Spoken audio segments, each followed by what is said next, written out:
Bonjour, je suis Ryan F9 et voici les casques de moto les plus sous-évalués. Parce que l'économie n'est pas au top et que notre pouvoir d'achat diminue.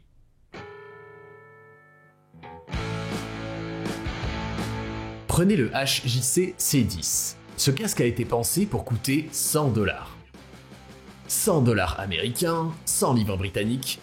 Pouvoir payer avec un seul billet est un argument de vente massif. Mais avec quel compromis? Pas la légèreté. Avec 1525 grammes, le composite en polycarbonate de HJC rivalise avec la fibre de verre.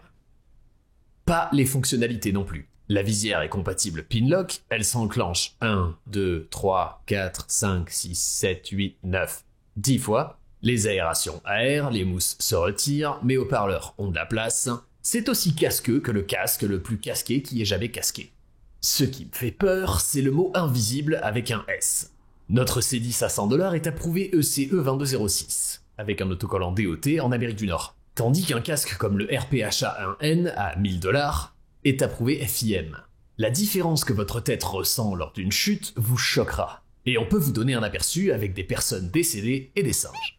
Il existe 3 modèles pour analyser les casques. En 1972 est né le HIC, le critère de blessure à la tête, pour lequel les scientifiques jetaient des personnes décédées contre un mur à différentes vitesses.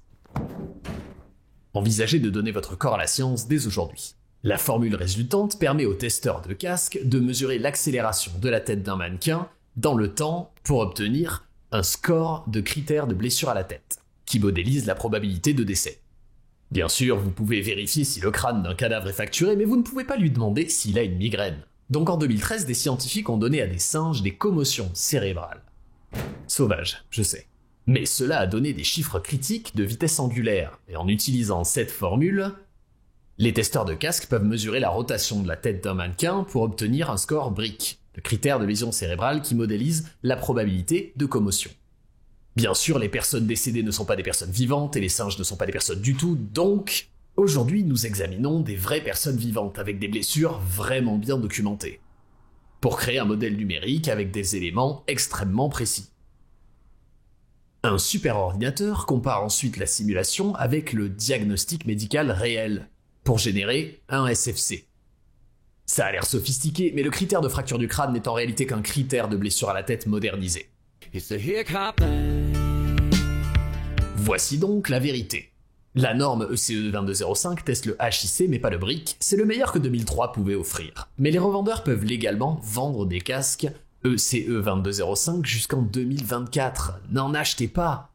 Parce que les casques ECE 2206 sont maintenant disponibles, et ils réussissent à la fois les tests de HIC translationnel et de BRIC rotationnel, comme notre HJC C10 ici. Alors, le plan que la FIM a rendu public pour sa norme de phase 2 prévoyait une réduction massive des limites à la fois du HIC et du BRIC. Ça aurait gonflé les fabricants de devoir marquer les 0,1% de casques les plus sûrs au monde, mais la FIM m'a déçu. En réalité, la phase 2 propose ça. Des limites identiques pour le BRIC, une réduction de 0,4 kRad/s au carré de l'accélération rotationnelle maximale, ce qui équivaut techniquement à que dalle, et un passage du HIC au SFC. Ce qui revient un peu à faire de grands mouvements pour distraire le fait que la FIM est en gros identique à l'ECE 2206. Donc l'incroyable différence que ressent votre tête lors d'une chute est rien. Absolument rien. En Europe comme dans le reste du monde, où ce casque est ECE 2206, je serais tout aussi heureux de m'écraser avec ce casque HJC C10 à $100 que je le serais avec un casque homologué FIM à $1000.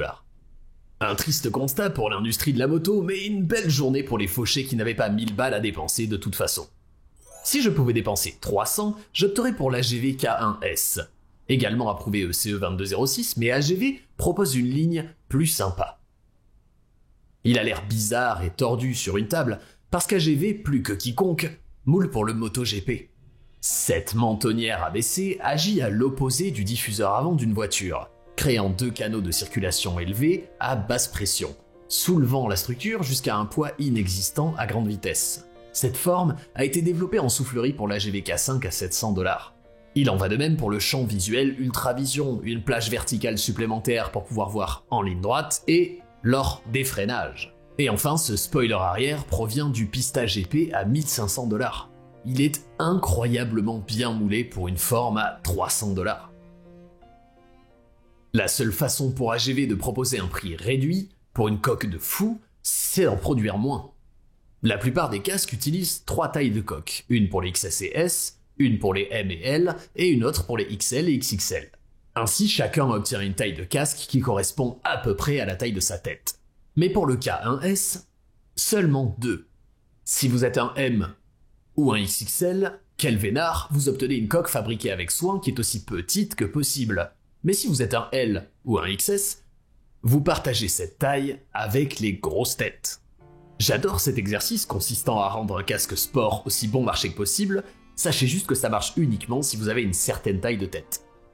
Pour ceux d'entre nous qui ont une petite tête, une grosse tête, une tête carrée, une tête de nœud, n'importe quelle forme de tête avec n'importe quel type de casque, il y a Flying Eyes. Les montures fines comme du papier à lettres, infiniment flexibles et indestructibles, font passer mes Ray-Ban pour de la camelote. Merci à Flying Eyes de sponsoriser cette vidéo et de fabriquer des lunettes de soleil conçues spécialement pour être utilisées avec un casque. Cliquez sur le lien. Terminons cette vidéo avec le Scorpion Exo AT960. Le pire successeur après mon premier mariage. Avec 1860 grammes, il est plus lourd qu'une marmotte. Et plus lourd que son prédécesseur. Pourtant la visière est étrangement plus fragile.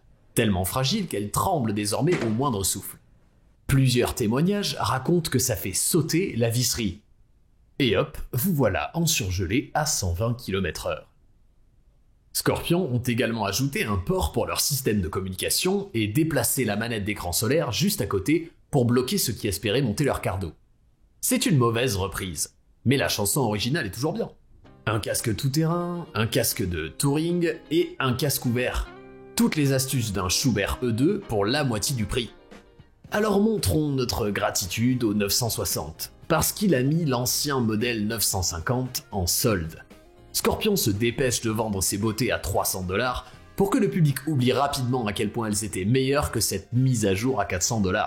Dépêchez-vous et vous pourrez faire une affaire, même en Europe où il s'appelle l'ADX2, il reste encore quelques ADX1 sur les étagères. Ma seule réserve, c'est que la version précédente était certifiée ECE 2205, et nous savons que c'est dépassé. Mais après avoir examiné les deux casques en détail, je pense que les couches de protection sont identiques. Les quelques grammes supplémentaires sont dus au nouveau mécanisme de verrouillage de la mentonnière, car le CE 2206 exige de tester les casques modulaires en position ouverte. Donc, le HJC C10 est aussi bon marché que possible, et aussi sûr que peut l'être. Avec le AGV K1S, 300 $ vous offriront une coque d'une valeur de 700 $. Mais AGV a économisé en produisant seulement 2 tailles, donc assurez-vous que votre tête se situe dans la partie supérieure de la plage des tailles. Et le Scorpion Exo AT960 est décevant, mais son existence médiocre nous permet d'économiser 100 $ sur son prédécesseur. Merci beaucoup.